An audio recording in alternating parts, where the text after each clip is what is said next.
Assalamualaikum warahmatullahi wabarakatuh. Peserta didik yang saya banggakan, bagaimana kabarnya hari ini?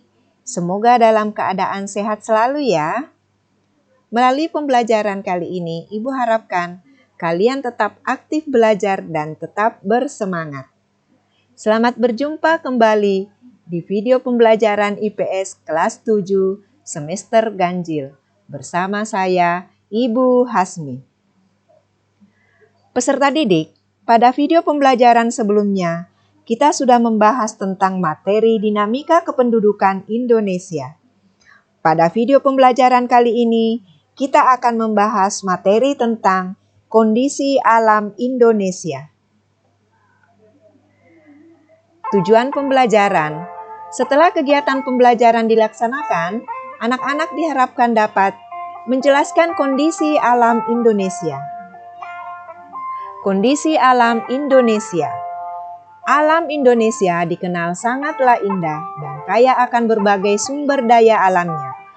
Tidak heran jika banyak wisatawan dari berbagai dunia tertarik dan datang ke Indonesia. Kegiatan pariwisata pun berkembang di sejumlah wilayah seperti Bali, Yogyakarta, Lombok, dan lain-lain, sehingga mendatangkan keuntungan ekonomi yang tidak sedikit. Pernahkah kamu datang ke tempat-tempat wisata tersebut? Jika memungkinkan, berwisatalah di daerah wisata yang ada di Indonesia sebelum kalian berwisata ke negara lain.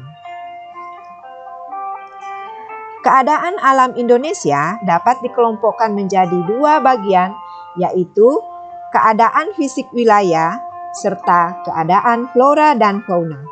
Keadaan fisik wilayah di antaranya terdiri atas keadaan iklim dan keadaan bentuk permukaan bumi, atau kondisi fisiografis yang kemudian akan menentukan jenis tanahnya.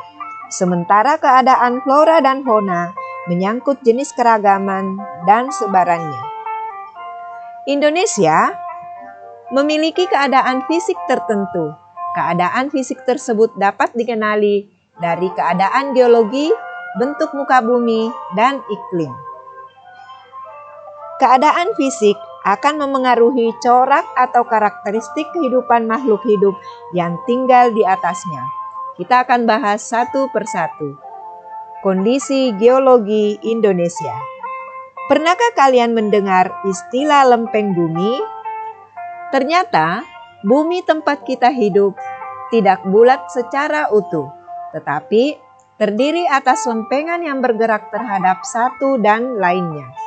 Indonesia terletak pada pertemuan tiga lempeng tektonik besar, yaitu lempeng Indo-Australia, Eurasia, dan lempeng Pasifik. Lempeng Indo-Australia bertumbukan dengan lempeng Eurasia di lepas pantai Sumatera, Jawa, dan Nusa Tenggara. Lempeng Pasifik bertumbukan dengan Eurasia di utara Papua dan Maluku Utara. Tumbukan lempeng tersebut kemudian membentuk rangkaian pegunungan yang sebagian menjadi gunung api di sepanjang Pulau Sumatera, Jawa, Nusa Tenggara. Indonesia merupakan salah satu negara yang sering mengalami gempa bumi, terutama pulau-pulau sepanjang pertemuan lempeng Sumatera, Jawa, Nusa Tenggara, Maluku, dan Sulawesi. Gempa yang terjadi dapat dibedakan menjadi gempa tektonik maupun vulkanik. Gempa tektonik adalah gempa karena pergerakan lempeng tektonik, sedangkan gempa vulkanik adalah gempa yang terjadi karena adanya aktivitas kegunung apian. Gempa bumi dapat menimbulkan bencana lain, yaitu tsunami. Selain gempa bumi, Indonesia juga rawan akan bencana letusan gunung api. Sebagian gunung yang ada di Indonesia merupakan gunung berapi yang masih aktif. Di Indonesia, gunung berapi tersebar di sepanjang Pulau Sumatera, Jawa, sampai Nusa Tenggara. Gunung berapi di Nusantara sangat terkenal di dunia karena letusannya yang sangat dahsyat, yaitu gunung berapi Tambora dan Krakatau.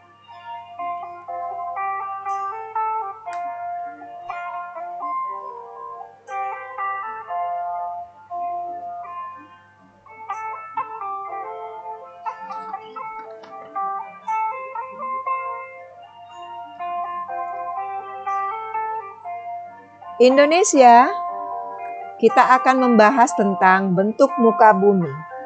Indonesia terdiri atas belasan ribu pulau, baik yang berukuran besar maupun yang berukuran kecil. Jumlah pulau seluruhnya mencapai 13.466 buah. Luas wilayah Indonesia mencapai 5.180.053 km persegi. Terdiri atas daratan seluas 1.922.570 km persegi dan lautan seluas 3.257.483 km persegi. Ini berarti wilayah lautannya lebih luas dari wilayah daratannya. Bentuk muka bumi Indonesia dapat dibedakan menjadi daratan rendah, dataran tinggi, bukit, gunung, dan pegunungan. Sebaran dari bentuk muka bumi Indonesia tersebut dapat dilihat pada peta fisiografi Indonesia yang ada di sini.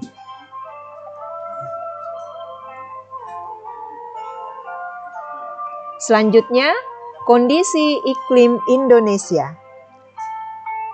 Indonesia berada di wilayah tropis. Ciri iklim tropis adalah suhu udara yang tinggi sepanjang tahun, yaitu sekitar 27 derajat Celcius. Di daerah iklim tropis tidak ada perbedaan yang jauh antara suhu pada musim hujan dan musim kemarau.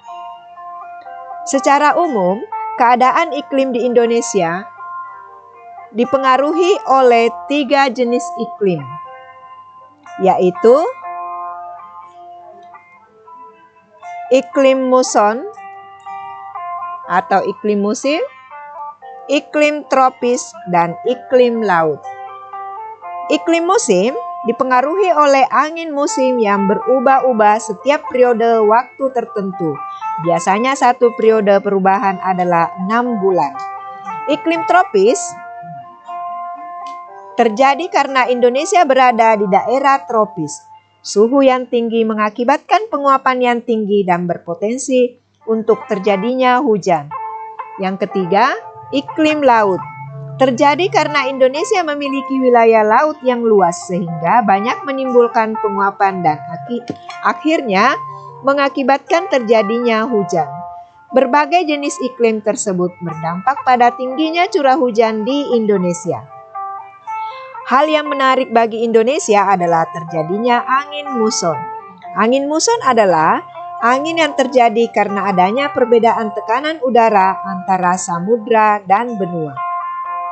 Pada saat musim hujan di Indonesia, berkisar antara bulan Oktober sampai April. Angin muson yang bergerak dari Sumatera Pasifik menuju wilayah Indonesia dibelokkan oleh gaya Coriolis, sehingga berubah arahnya menjadi angin barat atau disebut angin muson barat. Peristiwa sebaliknya dapat terjadi pada musim kemarau, yaitu sekitar bulan Mei sampai September. Pada saat itu, angin muson dari benua Australia atau disebut angin timur yang bertekanan maksimum bergerak menuju benua Asia yang bertekanan minimum melalui wilayah Indonesia. Pada musim hujan, petani Indonesia mulai menyiapkan lahannya untuk bercocok tanam. Sebaliknya pada saat musim kemarau, petani terpaksa membiarkan lahannya tidak ditanami karena tidak adanya pasokan air. Pola angin muson yang bergerak menuju wilayah Indonesia pada saat angin barat dimanfaatkan oleh nenek moyang bangsa Indonesia untuk melakukan perpindahan atau migrasi dari Asia ke berbagai wilayah di Indonesia.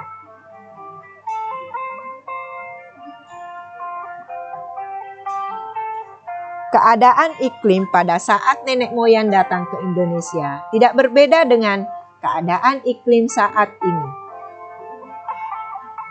Jika kalian perhatikan peta sebaran curah hujan, tampak wilayah Kepala Burung Papua Barat atau sebelah barat Manokwari memiliki curah hujan yang sangat tinggi.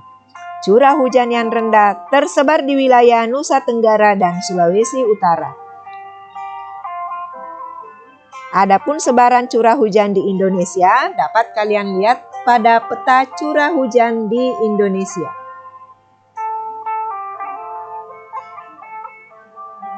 Perhatikanlah sebaran curah hujannya. Daerah manakah yang curah hujannya paling tinggi? Dapat kalian lihat melalui peta ini. Sekarang kita akan membahas flora dan fauna. Indonesia memiliki keanekaragaman flora dan fauna atau keanekaragaman hayati yang sangat besar. Bahkan keanekaragaman hayati Indonesia termasuk 3 besar di dunia bersama-sama dengan Brasil di Amerika Selatan dan Zaire di Afrika. Berdasarkan data dari Departemen Kehutanan dan Perkebunan tahun 1999, jumlah spesies tumbuhan di Indonesia mencapai 8.000 spesies yang sudah teridentifikasi. Sedangkan jumlah spesies hewan mencapai 2.215 spesies, yang terdiri dari 515 mamalia, 60 reptil, 1.519 burung, dan 121 kupu-kupu. Besarnya keanekaragaman hayati di Indonesia berkaitan erat dengan kondisi iklim dan kondisi fisik wilayah. Persebaran flora di Indonesia. Flora di Indonesia ternyata dapat dibedakan menjadi 2 kelompok besar, yaitu Indo-Malayan dan Indo-Australian. Kelompok Indo-Malayan meliputi kawasan Indonesia Barat. Pulau-pulau yang masuk ke dalam kelompok ini adalah Sumatera, Kalimantan, Jawa, dan Bali. Kelompok Indo-Australian meliputi tumbuhan yang ada kawasan Indonesia Timur. Pulau-pulau yang termasuk dalam kawasan ini adalah Sulawesi, Nusa Tenggara, Maluku, dan Papua. Perbandingan karakteristik flora yang ada di Indonesia Barat dan Indonesia Timur dapat kalian lihat pada tabel yang ada di sini. Selanjutnya, persebaran fauna Indonesia. Fauna Indonesia dapat dikelompokkan menjadi 3 corak yang berbeda, yaitu fauna bagian barat, tengah, dan timur. Garis yang memisahkan fauna Indonesia bagian barat dengan tengah dinamakan garis Wallace, sedangkan garis yang memisahkan fauna Indonesia bagian tengah dan timur dinamakan garis Weber. Fauna bagian barat memiliki ciri atau tipe seperti hanya fauna Asia sehingga disebut tipe Asiatis. Fauna bagian timur memiliki ciri atau tipe yang mirip dengan fauna yang hidup di benua Australia sehingga disebut tipe Australis. Fauna bagian tengah merupakan fauna peralihan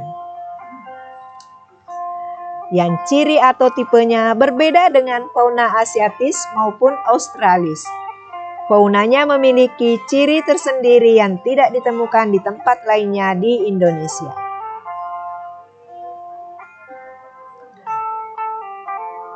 Fauna tipe ini disebut fauna endemis.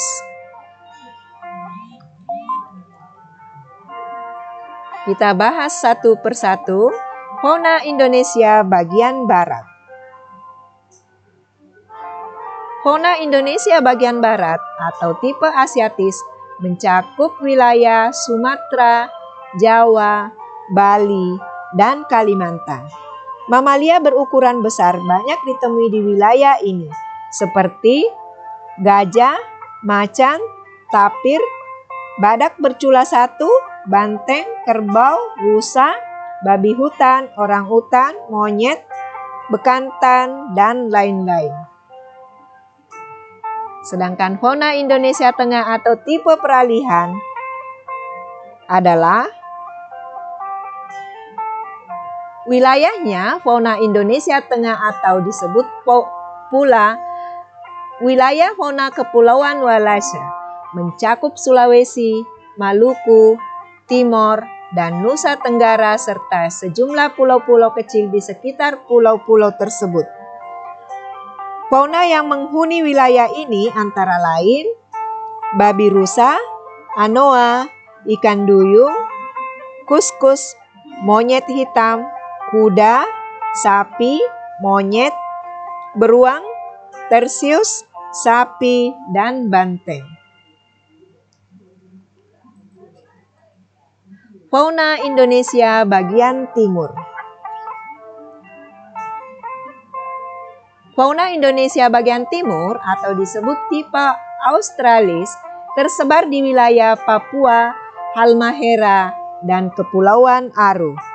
Fauna berupa mamalia yang menghuni wilayah ini antara lain kanguru, beruang, walabi, landak irian, kuskus, pemanjat bekantung, kanguru pohon, dan kelelawar.